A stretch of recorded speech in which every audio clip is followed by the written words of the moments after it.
ترى عمرك فكرت قبل كده في سر الوجود أو سبب وجودك، في طبيعة الموجودات؟ أو يمكن تكون فكرت في معنى الأخلاق، ليه في جمال، ليه في قبح، خير، شر وعدل؟ يا ترى في معنى للقيم من غير البشر؟ وأكيد سألت نفسك قبل كده إيه معنى الحياة؟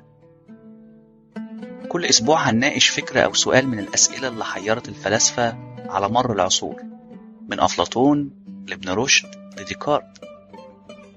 هنتكلم عن المعرفة، الوعي، الأنا، الأخلاق، المعتقد والإيمان، العدالة، المنطق، الشك، العلم والجمال.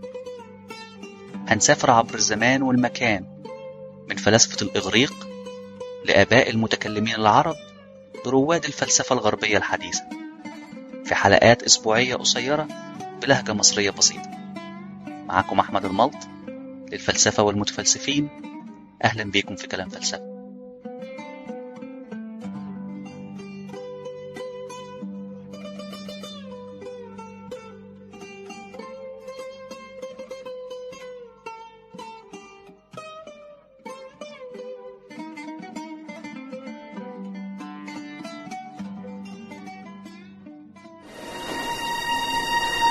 اسمعي تعالي بنا في 57. نفسي أنا وكل اللي زيي وخف عجبني 60 سنة وانتوا السبب في ده، بس انتوا خليكوا معايا، أنا مش خايف، أنا لسه عندي أمل. يا رب خف، ادعولي وقولوا يا رب. مؤسسة 57-357 لعلاج سرطان الأطفال بالمجان قامت بيكم، وبإذن الله هتستمر بيكم. الحلقة 13: إشكالية حرية الإرادة. The problem of free will. 1.7 billion were there for his birth. 220 countries tuned in for his first step. The world stood still for that stolen kiss. And as he grew, so did the technology.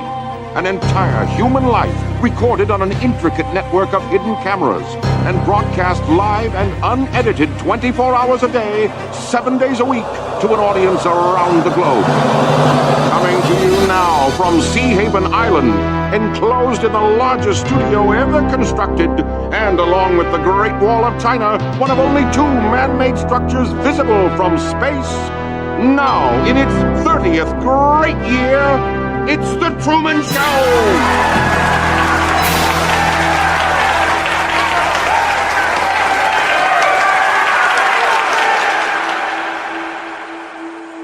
تخيل إنك جزء من برنامج تلفزيوني بيعرض حياتك على ملايين المشاهدين في العالم. كل حاجة حواليك ديكور، الأماكن، المحلات، الشوارع، حتى الناس مجرد ممثلين، كلهم جزء من المسلسل، كلهم عارفين إن دي مجرد تمثيلية، لكن أنت الوحيد اللي ما تعرفش حقيقة الواقع اللي أنت جواه.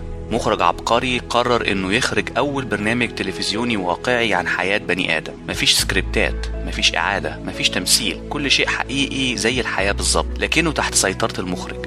شركة الإنتاج هتتبناك قبل ما تتولد، هتكون نجم على شاشة التلفزيون وإنت لسه جنين في بطن أمك. العالم كله هيشوف لحظة ميلادك، هيشوف خطواتك الأولى وأول يوم ليك في المدرسة. ده العالم الوحيد اللي تعرفه. أبوك وأمك ممثلين، أصحابك في المدرسة، جيرانك، حتى الكلب بتاعك، كله جزء من التمثيلية. أكبر استوديو على وجه الأرض، مدينة كاملة بنتها شركة الإنتاج عشان تعيش فيها حياتك بشكل طبيعي زي أي بني آدم، من غير ما تشعر إنك متراقب طول الوقت. أيوة متراقب. آلاف الكاميرات الحية في كل مكان في المدينة بتراقب حركتك ليل نهار، وبتبثها على المشاهدين في بث حي متواصل لمدة 24 ساعة. عشت حياتك في الواقع المصمم ليك ده لحد ما بقيت في سن المراهقة، سن الطموح وكسر القيود. المخرج العبقري أكيد مش عاوزك تسيب المدينة وتكتشف حقيقة الواقع بتاعك. لازم يتحكم في مسار حياتك بشكل ما عشان يبقى بقائك في المدينة حتمي. في يوم هتكون في مركب في البحر مع ابوك، في لحظة من لحظات اتصال الوجدان بين الاب وابنه بيعلمك ازاي تصطاد في المحيط اللي بيحوط المدينة الصغيرة من كل جانب. لحظات صعبة الموج فيها هيعلى والبحر هيكون غضبان، المطر غزير والبرق بيضرب القارب من كل اتجاه، القارب هيتقلب في المية، الفوضى والدمار في كل مكان. بتحاول تنجو بنفسك، بتتعلق في القارب لكنك بتشوف ابوك والبحر بيبلعه قدام عينيك. هتحدفك الامواج بعيد على الشاطئ، الحدث هيكون له اثر كبير في نفسك. فقدانك لابوك هيكون عندك عقدة من البحر، مش هتقدر تقرب من المية تاني، مش هتقدر حتى تعدي كوبري فوقها ولا تركب مركب جوه البحر. نجح المخرج في تكوين الحاجز النفسي بينك وبين البحر، نجح في انه يخلي بقائك حتمي في الجزيرة. الايام بتعدي، كل شيء مصمم ليك عشان تستمر في نفس المدينة. بيخلوا بنت تقابلك وتقرب منك عشان تكون زوجة المستقبل، بيخلوا صديق يشاركك نفس اهتماماتك وهمومك ويفضل جنبك طول الوقت فتبقوا زي الإخوات. شغلك، بيتك، جيرانك، كل شيء اختاروه كويس عشان يوجه حياتك في الاتجاه المرسوم. لكن بمرور الوقت هتبدأ تلاحظ تكرار أنماط معينة في حركة وتصرفات الناس. هيبدأ يجي في عقلك يا ترى هل كل شيء جزء من تمثيلية كبيرة؟ بقيت على شفا الجنون، محدش عاوز يسمعك، محدش عاوز يفهمك، كلهم بيقولوا نفس الكلام. وفي لحظة نادرة في حياة كل إنسان هتتحدى خوفك وتكسر ضعفك وتهرب من كاميراتهم وتاخد مركب في البحر، تحاول تهرب بيها بره المدينة قبل ما توصل لنهاية البحر ويخبط القارب بتاعك في سور الاستوديو الكبير. هتقف قدام باب كبير مكتوب عليه خروج. ساعتها بس بتعرف ان حدسك كان صح وان كل شيء زائف، والأول مرة هتسمع صوت المخرج بيكلمك من السماء. هتسأله انت مين؟ هيقولك انا المصمم، انا اللي صممت العالم ده وحطيتك فيه. هتسأله وانا ابقى مين؟ هيقولك انت نجم مشهور، حياته مصدر إلهام لملايين الناس في العالم. الباب اللي قدامك ده هو بوابة الخروج للعالم الحقيقي اللي ما يفرقش أي حاجة عن العالم اللي انت عايش فيه هنا. الفرق الوحيد إن العالم اللي أنا صممتهولك مفيش فيه خوف. انت خايف، مش هتقدر تمشي، لازم تفضل في العالم اللي انت كبرت ونشأت فيه. خليك هنا، خليك مصدر سعادة لملايين المشاهدين. تفتكر قرارك هيكون ايه؟ تفضل في العالم المصمم ليك اللي كل شيء فيه حتمي من غير حرية إرادة، ولا تخرج لعالم ما تعرفش إذا كان كل شيء فيه هيكون حتمي ولا لأ؟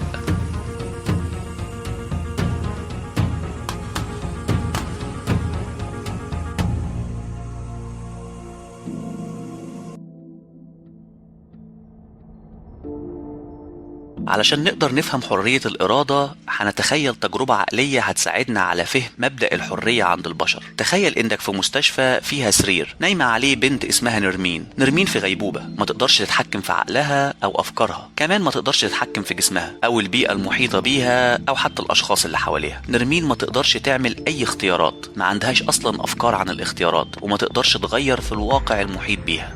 إذا نقدر نقول إن نرمين ما عندهاش حرية. على السرير اللي جنبها محمود نايم. محمود جسمه مشلول بالكامل، ما يقدرش يحرك حتى عينيه. محمود ما يقدرش يتحكم في أي حاجة غير عقله وأفكاره، ما يقدرش يتحكم في البيئة أو في تصرفات الناس اللي حواليه. يبدو إن محمود عنده حرية أكتر شوية من نرمين، لكنها ما زالت حرية محدودة. محمود يقدر يقرر هو عاوز إيه في عقله، يقدر يصنع اختيارات، لكن الاختيارات دي مش ممكن أبدا تترجم لأي تغيرات في الواقع المحيط بيه. ومع ذلك نقدر نقول إن محمود عنده حرية أكتر من نرمين. على السرير اللي جنبهم شخص اسمه طارق بيطلع في الروح في لحظاته الأخيرة قبل الموت. طارق يقدر يتحكم في أفكاره، وكمان يقدر يتحكم في جسمه لفترة قصيرة جدا قبل ما يموت. طارق يقدر يتحكم في البيئة اللي حواليه لفترة قصيرة من الزمن، وكمان يقدر يأثر على الناس اللي حواليه، لكنه ما يقدرش يأثر عليهم إلا لفترة قصيرة جدا من الزمن. طارق عنده حرية أكتر من محمود، لكن الحرية دي محدودة في المدى بتاعها. بالرغم من إن طارق يقدر يختار حاجة معينة وينفذها، إلا إن الحاجة دي لازم تكون محدودة في المدة الزمنية لتنفيذها، وإلا مش هيقدر يكملها. يعني مثلا طارق ممكن يختار إنه يقول كلمة أخيرة لابنه في أقل من دقيقة، لكنه ما يقدرش يحكي له تاريخ جده.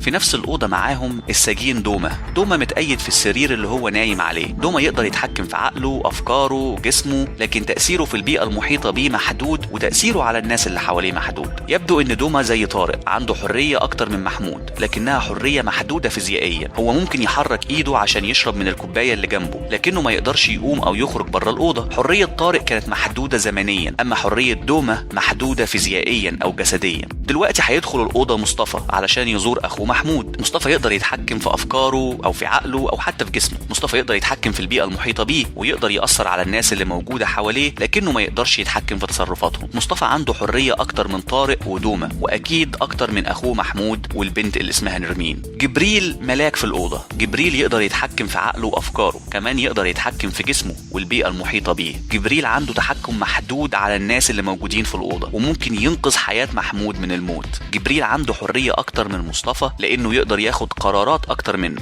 وطبعا ربنا الموجود العلوي في كل مكان حسب تعريفه، فربنا في نفس الأوضة يقدر يتحكم في أفكاره وعقله وجسمه، يقدر يتحكم في البيئة المحيطة بيه، وعنده سيطرة كاملة على تصرفات وأفعال كل البشر اللي في الأوضة. واضح جدا إن ربنا عنده حرية أكتر من جبريل، وبالتأكيد أكتر من مصطفى وباقي البشر اللي في الأوضة. الفكرة اللي نقدر نستخلصها من التجربة العقلية دي إن حرية الإرادة متدرجة أو ليها درجات مختلفة بتعتمد على موقف وكيان الشخص.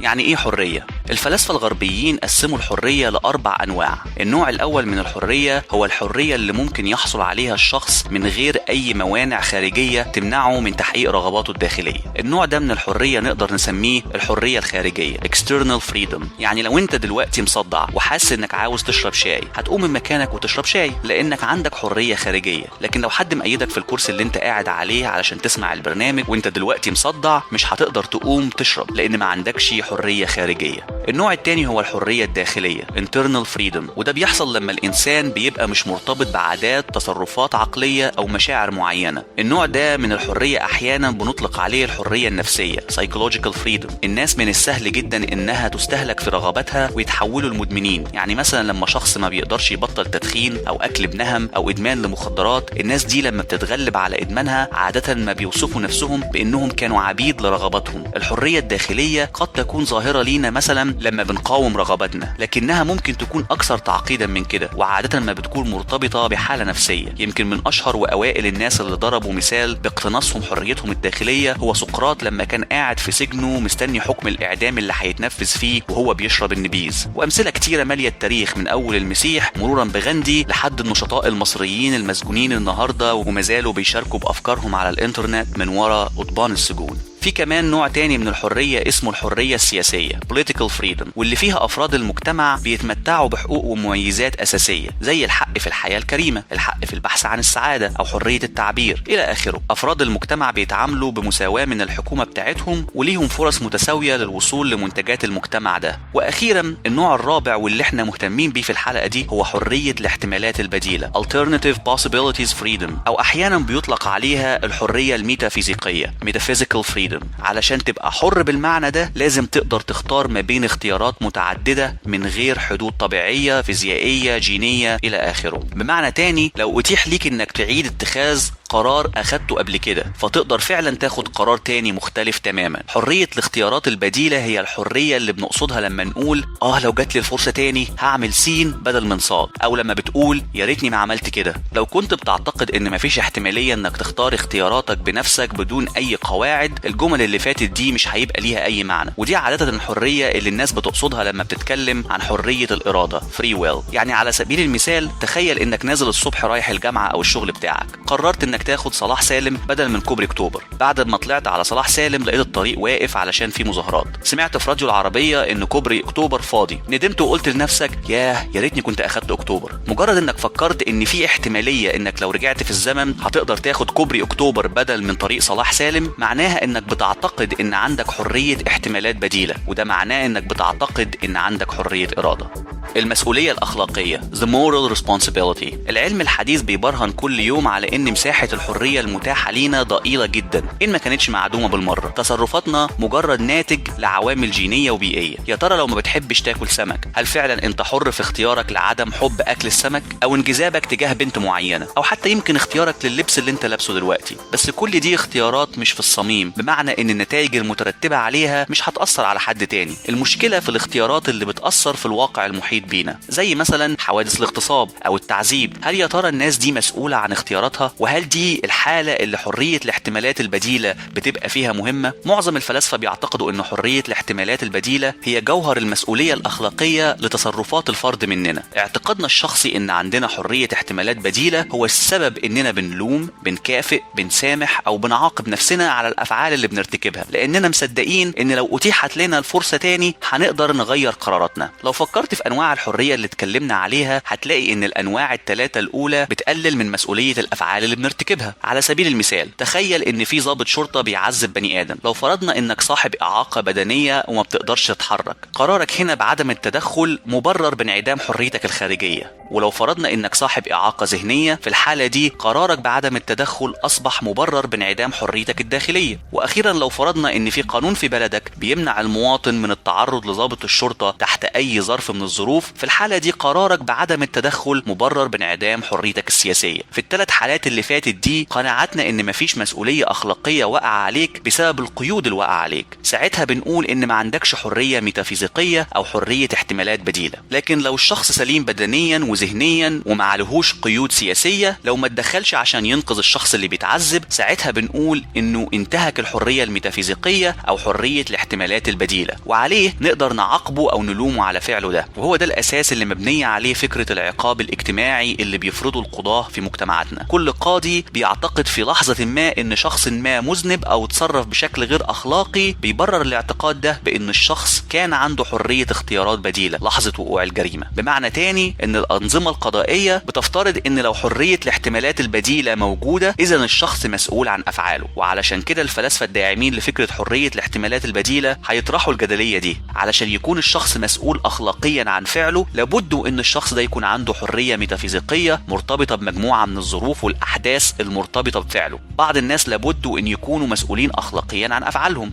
اذا بعض الناس عندهم حرية ميتافيزيقية. بالتأكيد مش كل الحالات واضحة زي المثال اللي احنا ضربناه من شوية. مثلا لو اخدت الشخص الفقير جدا اللي بيسرق عشان يأكل اسرته وينقذهم من الجوع، او بنت الليل اللي بتبيع جسمها علشان تنقذ نفسها من الموت، الحالات دي معقدة لان من الصعب فيها اننا نبرهن على ان الشخص كان عنده حرية احتمالات بديلة. الحتمية determinism، في الغالب أي حد غير الفلاسفة والعلماء عنده قناعة داخلية إنه لو قدر يرجع في الزمن هياخد قرارات مختلفة عن القرارات اللي أخدها في المرة الأولى. لكن الموضوع مش موضوع قناعة شخصية. فكر معايا، علم الطبيعيات أو الفيزياء بتقول لنا إن كل الأشياء في الكون ملتزمة بقوانين كونية فيزيائية غير قابلة للتغير، زي قانون الجاذبية gravity أو قوانين الكهرومغناطيسية electromagnetism. ويمكن القانون الأهم هو قانون السببية causality، إن كل حدث له مسبب. من البديهي جدا بالنسبة لنا إن أي شيء حدث أو ظاهرة ما علشان يبدأ لازم يكون له وجود أو محتاج مسبب يفسره. مش بس كده، إحنا ممكن ناخد الفكرة دي لمستوى تاني ونقول إن ده كمان بينطبق على أفكارنا، اختياراتنا، تصرفاتنا وأفعالنا، كلها ليها سبب يفسرها، وكمان السبب محدد determined إنه يحصل عن طريق أحداث سابقة. وهي دي الفكرة اللي ورا النظرية الحتمية، إنه لأي حدث سين في سلسلة متصلة من الأحداث سين 1 سين 2 سين 3 إلى سين نون اللي حددت إن الحدث ده يحصل. وجدليا السلسلة دي بتنتهي عند الحدث الأول اللي هو بداية الكون. يعني مثلا خلينا نقول إنك قررت إنك تسمع حلقة الأسبوع من كلام فلسفة. أخدت القرار ده لأنه قبلها حصل حدث هو إنك قررت ما تخرجش، وقبلها أنت قررت ما تخرجش لأن الجو مطر بره، واللي حصل نتيجة تكثيف للمياه في جو الأرض، واللي ممكن نرجعه عبر مجموعة من الأسباب لوجود جزيئات المياه H2O في جو الأرض، واللي ممكن نرجعه للتجاذب بين العناصر الكيميائية لجزيئات المية، واللي ممكن نرجعه لتكون الأرض، وهكذا لحد ما نوصل للانفجار الأعظم أو البيج بانج ثيوري، واللي هي نقطة بداية الكون في العلم الحديث. النظرية الحتمية بتعرض تحدي كبير لفكرة حرية الاحتمالات البديلة. لو كل أفعالنا واختياراتنا محددة مسبقا ومن خلال سلسلة من الأحداث اللي بتمتد بشكل لا نهائي لزمن قبل ما حتى نتولد، طب ازاي احنا مصدر أي فعل أو اختيار بنقوم بيه؟ لو احنا في نهاية المطاف مجرد عرايس مربوطة بخيوط بتتحكم فيها قوة خفية خارج إطار سيطرتنا، ازاي ممكن نكون مسؤولين عن أفعالنا واختياراتنا لو كنا مجرد قطعة دومينو وسط سلسلة من ملايين القطع ما نقدرش نتحكم فيها؟ أدلة تانية للنظرية الحتمية هنلاقيها في التفسير النفسي لتصرفاتنا. كل فعل بنعمله وراه دافع، كل قرار وحدث أو رغبة كلها ليها دوافع. لما بنقول أنا عاوز، ده دافع آكل سمك، فبتقرر تاكل سمك، ده قرار وفعلا بتاكل السمك، ده فعل. أو لما بتقول أنا مش عاوز، ده دافع أتلسع، فبتبعد إيدك عن الفرن، ده قرار فما بتتلسعش، ده فعل. السؤال اللي غالبا مسيطر على تفكيرك دلوقتي، ويا ترى ايه سبب الدوافع دي؟ الدوافع دي غالبا ما بتتحدد بناء على عاملين. العامل الاول هو التأثير البيئي environmental influence، واللي هو مزيج من المجتمع اللي نشأت فيه، المثل العليا في حياتك ومعتقداتك الى اخره. العامل الثاني هو التأثير البيولوجي biological influence، واللي هو عبارة عن التكوين الجيني بتاعك genetic makeup اضافة للتكوين النفسي psychological makeup. والعاملين خارج اطار سيطرتك تماما. العامل البيئي له تاريخ من المسببات اللي نقدر نرجع لها، وكذلك العامل البيولوجي له سلسلة واضحة من المسببات اللي نقدر نرجع لها. يعني على سبيل المثال في ناس كتير قررت انها ما تشاركش في ثورات الربيع العربي، بالرغم من ان الناس دي كانت شايفة ان الثورة مطلوبة على الفساد والظلم اللي في المجتمع، لكن اختيارهم كان في بعض الحالات لانه خطر والافضل تجنب الخطر ده، او في حالات تانية لانه مفيش فايدة من الثورة فمفيش داعي ان احنا نصور من الاساس. نقدر نقول هنا ان العامل البيئي كان له دور كبير في صناعة القرار ده، لان المجتمع البيئي الرموز وحتى المعتقدات في منظومة حياتنا الحالية بترسخ فكرة احترام ولي الأمر، تأليه الحاكم، التبعية إلى آخره من الأفكار دي. وكمان نقدر نقول إن العامل البيولوجي لعب دور كبير في صناعة القرار ده، لأن تكويننا الجيني والنفسي ما بيسمحش بالنوع ده من الأفعال. ويمكن ده حتى اللي بعض المصريين كانوا بيقصدوه بشكل مبسط لما بيقولوا إن المصريين شعب مسالم بطبعه، واللي عبر عنه عالم الجغرافيا والمفكر المصري دكتور جمال حمدان في كتابه الأشهر شخصية مصر، دراسة في عبقرية المكان سنة 1967 بشكل أكثر علمية، لما قال إنه طبيعة الموقع الجغرافي والبيئة الزراعية لمصر خلت المصريين يميلوا للاستقرار والتكيف بشكل تعايشي مع الواقع بتاعهم. المساحة أصغر هنا من إني أتكلم عن الكتاب ده، لكني أنصحك بقراءة العمل الخالد ده في أقرب فرصة. السؤال الفلسفي المهم هنا هو هل في أي وسيلة ممكن الشخص يتصرف فيها خارج الحتمية المفروضة عليه دي؟ ولو مفيش، ليه إحنا مسؤولين عن أفعالنا؟ الحتمية الثابتة hard determinism، واللي طبقا للفكرة دي كل حدث في الكون بما في ذلك أفكارنا، أفعالنا، قراراتنا ودوافعنا محدد مسبقا عن طريق سلسلة من الأحداث السابقة. خلي بالك فكرة الحتمية هنا مختلفة عن النظرية القدرية fatalism، واللي بتتبنى فكرة إن الأحداث محددة قدرا لازم تحصل في المستقبل بغض النظر عن الأحداث اللي بتحصل قبلها. القدرية بتتشابه كتير مع فكرة القضاء والقدر في الإسلام وأفكار مشابهة في كتير من الأديان الأخرى. الحتمية بتقول ان كل حدث له تفسير كامل عن طريق سلسلة الاحداث الطبيعية السابقة له وقوانين الطبيعة laws of nature اللي بتحكمنا. الحتمية بتتفق مع القدرية في ان المستقبل فعلا اتحدد خلاص، لكنها بتختلف انه لازم يحصل بغض النظر عن الاحداث اللي بتؤدي ليه. طبقا للفكرة الحتمية المستقبل له طريق واحد بس للحدوث طبقا لقوانين الطبيعة والاحداث السابقة في الماضي. الحتمية الثابتة بتقول ان احنا بنعتقد ان عندنا وهم الاختيار، لكننا في الواقع ما عندناش قدرة ولا تحكم اننا نختار اي شيء. وطبعا النتيجة المترتبة على ده اننا غير مسؤولين عن افعالنا. المشكلة انه من الصعب علينا كبشر اننا نقبل الفكرة دي، خصوصا في اطار المجتمعات اللي بتسمح لينا بالتعايش السلمي مع بعض. يعني مثلا تصور قاتل واقف قدام القاضي بيقول: يا سيادة القاضي، أفعالي كلها وقراراتي محددة سلفا عن طريق الماضي وقوانين الطبيعة. أنا في واقع الأمر ما اخترتش إن أقتل حد، لكني مجبر ومستقبلي محدد من البداية، وما عنديش القدرة إن أختار أي خيار تاني. علشان كده مش من المعقول إن يتعاقب على شيء أنا ماليش اختيار فيه. واحد من الحلول المطروحة لمشكلة الحتمية الثابتة هو تبني النظرية السلوكية behaviorism اللي اتكلمنا عنها في حلقات سابقة قبل كده، واللي مضمونها إن الإنسان هو حصيلة تصرفاته. إذن اللي يهمنا هنا هو السلوكيات وازاي ممكن نغيرها. يعني لو مثلا في شخص حتميا مصيره انه يكون قاتل، المفروض اننا ما نلوموش او نحمله المسؤوليه الاخلاقيه، لكن نحاول اننا نغير دوافعه او التشريح العصبي بتاعه نيورو اناتومي. احنا اكيد مش هنقدر نغير الجينات بتاعته ولا نغير الاحداث البيئيه اللي تعرض ليها خلال حياته، لكننا نقدر نغير الدوافع اللي عنده. على سبيل المثال عن طريق اننا نحطه في السجن فنعيد تهذيب سلوكياته الاجراميه زي الحقد، الحسد، العنف الى اخره، او حتى عن طريق اننا ندخله في برامج نفسية علاجية من خلالها نقدر نغير الدوافع الإجرامية بتاعته ونوريه إن في دوافع تانية أفضل له. وفي بعض الأحيان ممكن إننا نلجأ لاستخدام أدوية نفسية neuropharmacological drugs، واللي ممكن من خلالها إننا نهدي أو نتحكم في الدوافع النفسية بتاعته اللي ممكن تكون عنده رغبات عدوانية. لكن المشكلة هنا إن الحلول دي بتفترض إن الإنسان عنده حرية الاختيار إنه يغير في دوافع إنسان تاني. لكن لو محكوم علينا كلنا إن أفعالنا وقراراتنا تكون حتمية أو محددة قبل كده، يبقى يا اما هساعد الشخص ده او لا، والشخص ده يا اما يبقى مجرم او يبقى شخص عادي. كل شيء مقرر ومحدد من الاول.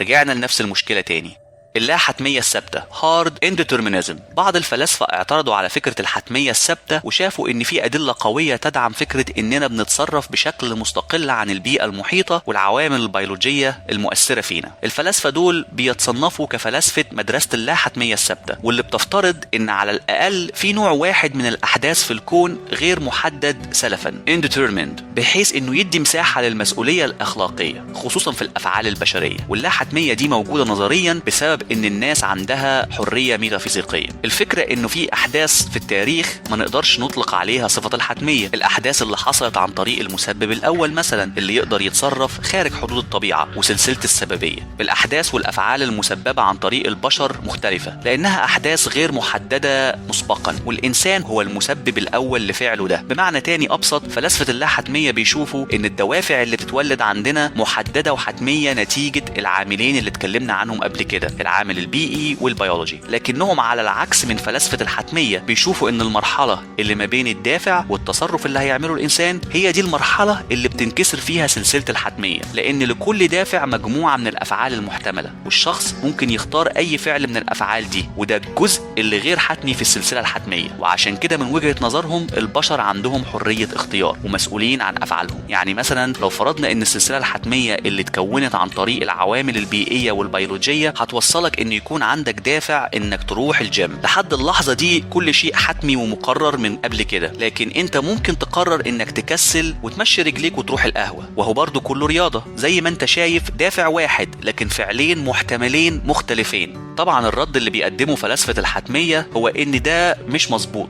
لان الشخص دايما بيتصرف طبقا لسلسلة من الحتميات، وان كل اللي حصل ان دافع معين استبدل بدافع تاني. فبدل ما كان الدافع اني اروح الجيم والعب رياضة، الدافع اتغير لاني امشي رجلي شوية. لكن في الحالتين اي ما كان الدافع اللي عندك سلسلة الحتمية ثابتة ومحددة من قبل كده. يمكن المشكلة الأصعب اللي بتواجه فلاسفة اللا حتمية هي المشكلة اللي اتكلمنا عنها قبل كده في حلقة إشكالية العقل والجسد. إزاي شيء غير مادي زي حرية الاختيار، شيء ما نقدرش نشوفه ولا نحسه ولا قادرين نحدد ماهيته، يأثر في شيء مادي اللي هو جسمك، لأنه بيدفعك إنك تاخد قرارات معينة هتأثر عليك بدنيا، علميا وعقليا. ده صعب قبوله زي ما اتكلمنا قبل كده.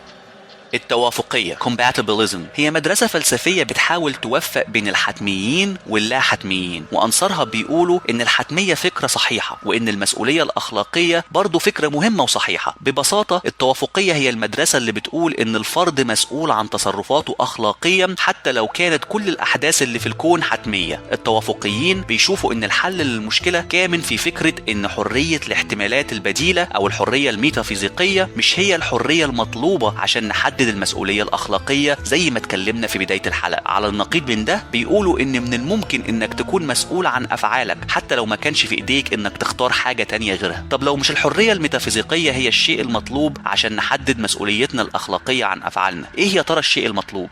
بعض فلاسفة المدرسة التوافقية هيقدموا موقف الشخص من الأفعال اللي بيرتكبها كبديل للحرية الميتافيزيقية. على سبيل المثال لو الشخص بيتبنى الفعل اللي بيعمله بدون حساب نفسي أو معاتبة داخلية بغض النظر عن الدوافع اللي ورا الفعل ده، الشخص بيكون مسؤول أخلاقيا عن فعله حتى لو ما كانش عنده بديل. فكرة التبني دي بيسميها الفلاسفة موقف رد فعل الفرد Agent's Reactive Attitude. رد فعل الشخص المناسب تجاه دوافعه هو الشيء المهم في محاسبته على أفعاله. الفكرة دي فعلا ممكن تغطي كتير من الأفعال الإجرامية للأفراد، الرغبة في ارتكاب الجريمة، الرغبة في الكذب مش الكذب نفسه، الرغبة في تعذيب الشخص مش التعذيب نفسه. في بعض الحالات الشخص هيرتكب جريمة لكنه هيكون مفزوع من الجرم اللي ارتكبه ويتمنى انه ما كانش ارتكب الفعل ده. في الحالة دي احتمال كبير ان فعله حصل بسبب دوافع غلط، مرض نفسي مثلا او اسراف في تعاطي المخدرات او حتى نوع من التحرش الجسدي او النفسي. في الحالة دي كتير من الناس اذا ما كانش كلهم بما فيهم انصار الحرية الميتافيزيقية كاساس للمسؤولية الاخلاقية هيشوفوا ان الشخص ده في حاجة للعلاج اكتر منه في حاجة للعقاب.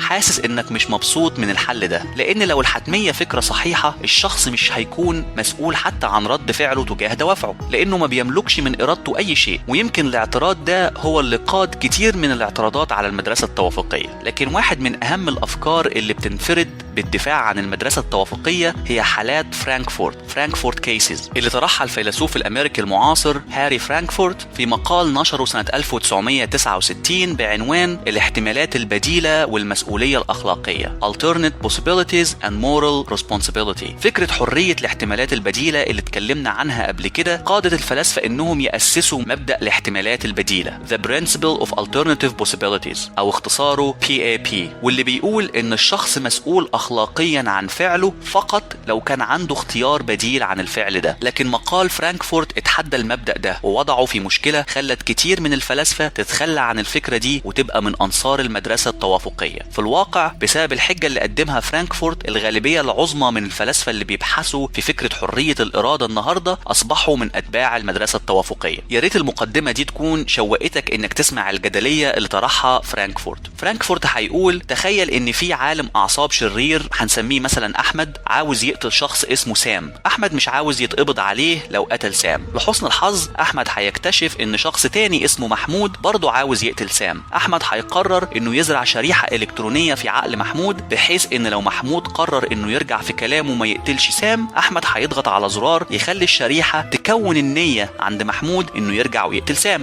أما لو محمود قرر إنه يقتل سام من نفسه يبقى أحمد مش محتاج يعمل حاجة ومحمود هيقتل سام. بعد ما أحمد زرع الشريحة في دماغ محمود هيقرر بنفسه من غير تحكم أحمد في الشريحة إنه يقتل سام. في الحالة دي محمود ما كانش عنده اختيار تاني، لأنه لو ما قررش إنه يقتل سام أحمد كان هيضغط على الزرار ويخليه يقتله. لكن من الخارج للي ما يعرفوش بوجود الشريحة يبدو إن محمود مسؤول أخلاقيا عن قتل سام، لأنه يبدو وكأنه عنده حرية ميتافيزيقية أو حرية احتمالات بديلة. وبالشكل ده مبدأ الاحتمالات البديلة بيسقط، لأن محمود ما عندوش اختيارات بديلة ولكنه مازال مسؤول أخلاقيا عن فعله.